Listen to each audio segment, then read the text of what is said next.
Regarde, je vais faire un éclairage différent, mais c'est pour expliquer mieux. On a un arbre. Lors d'une promenade, on prend un chemin qu'on n'a jamais pris, puis au détour d'un chemin, d'un virage, il y a un arbre très très beau qu'on n'a jamais vu, on n'a jamais pris chemin, puis cet arbre nous paraît tellement, avec la lumière, les ondes, vraiment très très beau, notre attention est attirée naturellement vers cet arbre, on le regarde parce qu'il nous intéresse, il nous plaît, et si cet arbre est vraiment dans l'instant important pour moi, ce qui compte à ce moment-là, ce ne sont plus vraiment mes impressions de l'arbre, mais c'est l'arbre lui-même. Donc, je mets en sourdine un peu mes commentaires. Ah, qu'est-ce qu'il est beau, ah, qu'est-ce qu'il a des belles feuilles. Tout ça, je l'oublie, puis je regarde vraiment l'arbre lui-même. Vraiment, à fond. C'est l'arbre qui compte. Et donc, si tous mes commentaires, petit à petit, se taisent un par un, parce que c'est ce que je regarde qui est important, si les commentaires se taisent, la pensée n'est pas là, parce que c'est la même chose. Si la pensée est absente au moins momentanément, on est prudent. Hein. Où est le penseur dans cette relation? Il n'y en a pas. Et comme le penseur n'est plus là, au moins momentanément, on va tranquille, hein, on est très prudent. Si le penseur n'est plus là, devant nous, ce n'est même plus un arbre. Parce que c'est l'être humain qui a mis le mot arbre sur cette chose. Il y a juste un grand mystère qui existe là. Alors, être avec un arbre comme ça ne déconditionne pas l'esprit, mais c'est juste pour indiquer qu'il peut y avoir une perception où la distance s'abolit, hein, où le penseur est absent. Et pour moi, la vraie méditation, là, pour répondre à ce que tu disais, c'est justement observer son esprit de cette manière-là. Avec affection, en disant c'est très important de comprendre son esprit et de le regarder, on va dire sans commentaire, et même sans vouloir le changer. Il faut d'abord le comprendre. Hein. Nous, on veut se séparer des choses sans les comprendre. Hein. En fait, on veut détruire les choses sans même les avoir regardées. Donc, moi, je pense que la manière de se déconditionner, comme je le sens, pour comprendre une chose, il faut être cette chose. Moi, c'est comme ça que je le sens. Il faut être complètement la chose. Sinon, si on... Parce que de toute façon, je pense que c'est un peu une illusion. Si on dit, il y a la colère là, et moi, je suis là en train de l'observer, ça veut dire qu'il y a une entité, de nouveau, il y a quelque chose en moi qui n'est pas touché par les sentiments, ou par les émotions. Parce que je peux observer la colère, la haine, ou d'autres choses. Et donc, je me dis en moi-même qu'il y a une partie de mon esprit, on retombe sur ce que je disais, qui est indépendant des sentiments, des émotions, et qui peut les regarder de manière, on va dire, les analyser, les décortiquer. Regarder l'esprit, je pense qu'il y a plusieurs manières de regarder l'esprit. On peut le faire comme ça, naturellement, hein, en prenant du recul. Et je pense qu'on peut aussi le regarder directement, sans recul. On peut faire les deux. Hein. Au contraire, c'est bien de faire plusieurs choses. Mais regarder ça directement, dans le cas de l'arbre, ça ne nous déconditionne pas, je reviens à ça. Mais dans le cas d'un désordre psychologique qui crée la souffrance, j'en reviens à ça, hein, parce que nous, personne ne veut souffrir, donc tout le monde voudrait finir cette chose-là. Et quand dans l'esprit, on voit directement une des causes de la souffrance, cette cause, elle disparaît. Le déconditionnement, c'est finir les dysfonctionnements, sinon ça ne sert à rien. On a souvent, en Occident, on a bien expliqué tout ce qu'était conditionnement, tous les philosophes ont bien expliqué le conditionnement, Sartre, hein, le conditionnement est limite une fatalité, Camus, enfin tous ces gens, mais on a rarement développé le déconditionnement. C'est pas le tout de bien expliquer le conditionnement. Est-ce qu'on peut finir tout ça? Parce que c'est quand même très très très important, et je pense que c'est une des choses, si on ne se déconditionne pas, c'est vraiment une des raisons pour lesquelles l'homme ne change jamais. J'insiste, hein, je voudrais juste vous faire remarquer que l'homme continue ce qu'ont fait les ancêtres, hein, les traditions. Il y a rarement des êtres humains complètement neufs et originaux. Hein. Donc il est primordial, on va dire, de briser la chaîne du temps. Sinon, tout se perpétue et, excusez-moi, mais à quoi sert la vie? On arrive sur cette terre, on est soumis à la souffrance, consciemment ou inconsciemment, on adhère à ça, on nourrit la souffrance, on participe, la maladie arrive, la vieillesse et on part. C'est... le mot absurde est faible, ça n'a aucun sens. Je pense que si on se rend compte que c'est les hommes qui créent ce monde, et donc on a une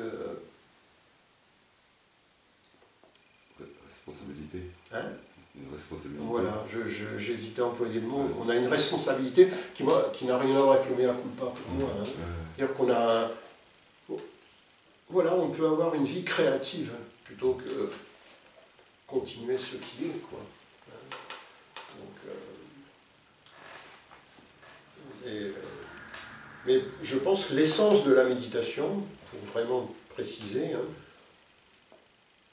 on va dire que la méditation existe peut-être, mais je ne suis pas sûr que le méditant existe. Voilà, c'est un peu comme ça que je l'entends. Alors ça serait quoi la méditation?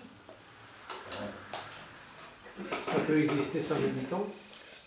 C'est certainement pas un exercice ou une méthode ou une chose répétée. Ça, on peut l'exclure immédiatement.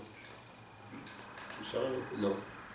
Ces choses peuvent être intéressantes, mais ce n'est pas la méditation dans le sens plus simple du terme. On va dire, est-ce que ce ne serait pas découvrir en soi une intelligence créatrice qui voit face à face l'esprit tel qu'il est et qui déconditionne cet esprit? C'est une intelligence sensible. Ce n'est pas une théorie, hein. Il faut que ce soit la connaissance de soi. Si ça crée des cœurs secs, comme des déserts, ça n'a aucun intérêt. Hein. Il faut fleurir dans l'esprit, comme dirait quelqu'un. C'est découvrir la liberté.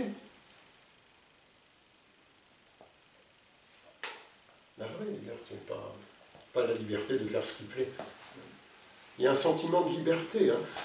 Parce qu'aussi, dans tous nos états de souffrance que nous vivons tous, il y a une des bases profondes dont on a peu conscience, c'est que chaque être humain sait que, psychologiquement ou spirituellement, il devrait être totalement libre, épanoui et vaste. Et on sait qu'on ne l'est pas. Là, c'est une pierre, c'est un boulet. Et tant qu'on n'a pas trouvé comment lâcher ce boulet, on ne peut pas être heureux. On peut avoir des maisons, des voitures, des piscines, mais si l'esprit doit croître sans limite, c'est vital pour l'être humain. C'est très très important ça. Donc, le reste, c'est un petit peu secondaire.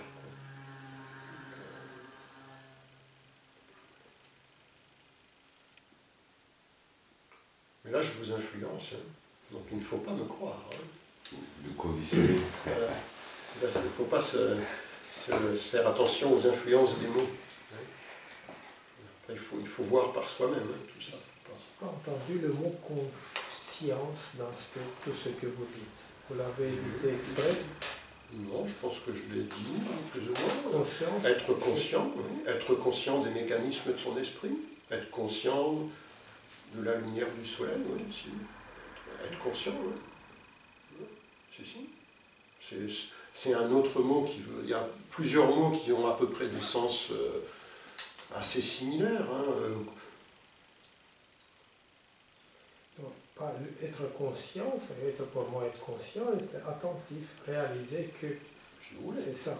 Mais je parlais du mot conscience. La conscience. Voilà. Là, on va retomber dans la même. C'est dans le même cas. On va retomber dans la même proposition, l'esprit. Non, mais on va dire la conscience, c'est ce qu'il y a ma conscience, votre conscience ou Il y a une conscience. Il y a une seule conscience. C'est une interrogation. On retombe dans le même problème de la personnalisation des choses. C'est comme on pourrait même dire le mot la vie. Qu'est-ce que c'est la vie?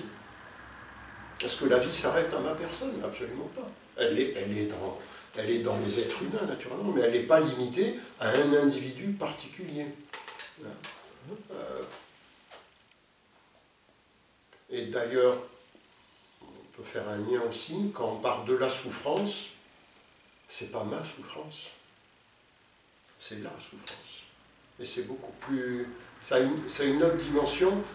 Quand on se préoccupe de ma souffrance, c'est encore, et c'est toujours une activité égocentrique. Se préoccuper de sa souffrance, c'est un esprit dans une boîte noire qui tourne et qui se bat avec lui-même. Quand on a une grande souffrance personnelle, et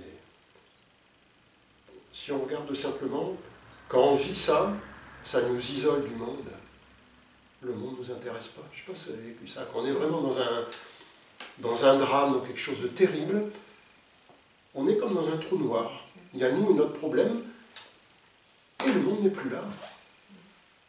Il ne nous intéresse absolument pas.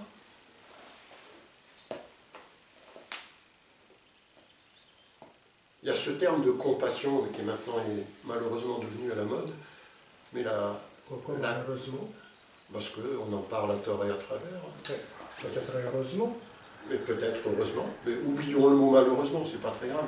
Ce que je veux dire, le mot compassion, c'est partager la souffrance des autres. Et ça donne une toute autre dimension de se rendre compte qu'on a une action possible à faire pour le monde entier, pas que pour moi personnellement. Connaissance de soi, c'est pas la préoccupation de soi. C'est trop rabougri, quoi. Donc il y a... Je pense cette vision aussi que, en fait, ce n'est ni mon esprit, ni ma souffrance. Les choses essentielles sont beaucoup plus vastes que ma petite personne, quoi.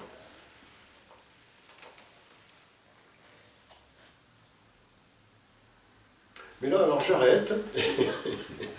Est-ce que vous avez d'autres sujets peut-être que vous voulez Le mot âme, je n'ai pas entendu. Le mot âme. Mais ça reviendra au même. Il y a plein de mots qu'on n'a pas. Tout à fait, mais dans le contexte. Tu veux le dictionnaire que je te prenne le dictionnaire? Non. Mais tout ça reviendra au même. Âme, esprit, conscience, on va retomber toujours dans dans la même dualité. Le mien et le... Est-ce qu'il y a le mien, le vôtre, ou est-ce qu'il y a quelque chose qui est au-delà? On en reviendra toujours sur ça. On reviendra toujours sur ça. Mais on l'a dit, regardez, quand on essaye de définir ce qu'est l'esprit, on passe en revue la mémoire, les sentiments, les émotions, tout ça, et on voit que tout ça, ce sont des expériences liées au corps. Et que donc, ce n'est pas d'essence spirituelle, si on veut parler comme ça. Et si on essaye de définir une chose qui est d'essence spirituelle dans l'homme, dans les êtres humains, on n'y arrive pas. Parce que dès qu'on arrive à définir quelque chose, c'est une chose liée au corps. Et, regardez, et quand nous parlions qu'il existe une perception, ou quand ce qui est observé devient très très très très important, au moins psychologiquement, on s'absente, on va dire, quelques instants comme ça. Peut-être là, il y a une chose d'ordre vraiment spirituel. Mais ce n'est pas moi. Là, il y a quelque chose d'autre. D'abord, si la pensée s'absente, si la mémoire se tait momentanément, il y a une chose qu'il faut bien voir. L'esprit, pour la première fois de sa vie, devient immobile. C'est très important. Quand un esprit qui a toujours été dans l'agitation, dans le remue-ménage permanent, il découvre, quand cette immobilité l'envahit, c'est comme la découverte d'un autre monde hein, pour l'esprit. C'est un truc énorme. C'est une autre planète qui arrive.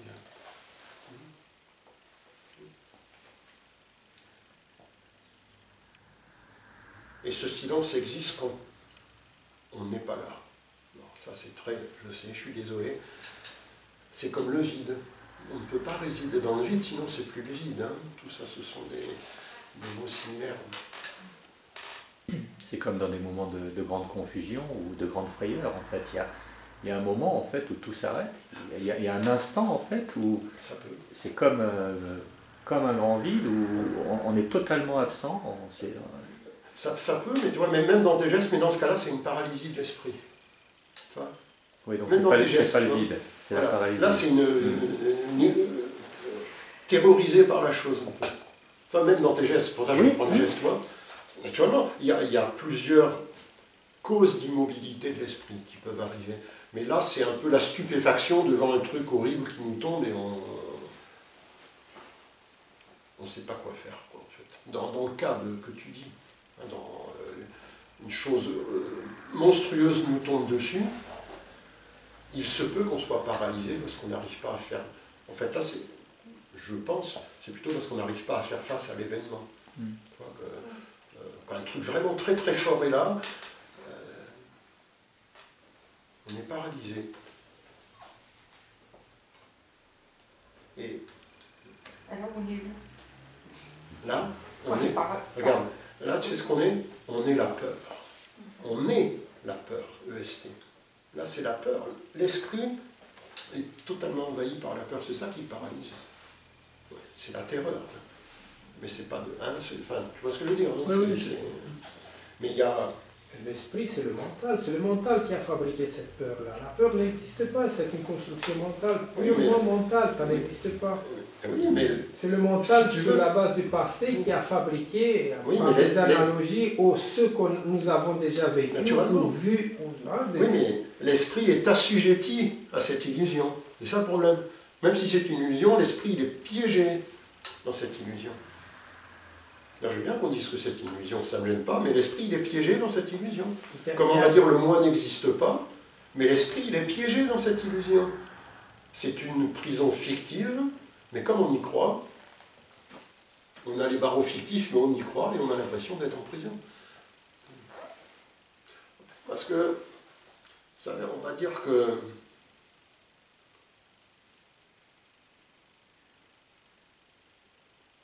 on peut dire ça. Peut-être le moi a une certaine existence psychologique, on va mettre des guillemets hein, dans tout ce qu'on dit. Hein. Parce que pour moi, les mots sont des outils. Hein. Donc je m'en sers. Le moi a peut-être une certaine existence psychologique, mais son fondement est pure illusion. Donc il peut y avoir des choses qui nous paraissent réelles, et qui pourtant sont totalement illusoires. On peut les prendre pour vraies, réelles, mais alors qu'elles sont totalement fausses, totalement illusoires. L'un n'empêche pas l'autre. Hein. C'est notre croyance qui fait ça. Et je regarde le timing.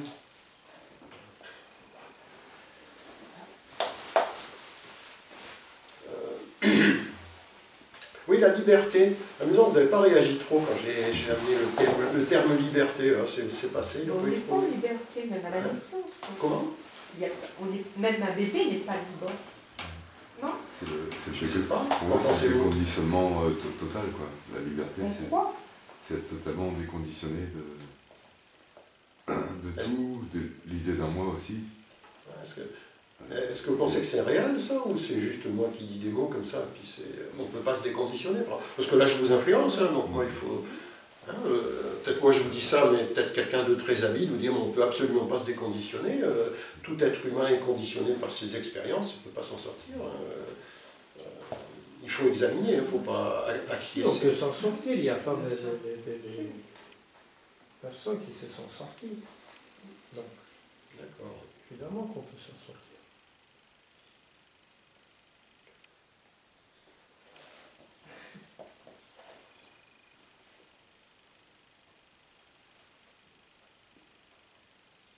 Alors regardez, si on admet, parce que je rebondis, si on admet que l'esprit est conditionné, et on va mettre un autre terme pour pas toujours, on va dire que l'esprit vit dans la confusion, ça revient à peu près au même, mais pour pas dire toujours conditionné. Hein.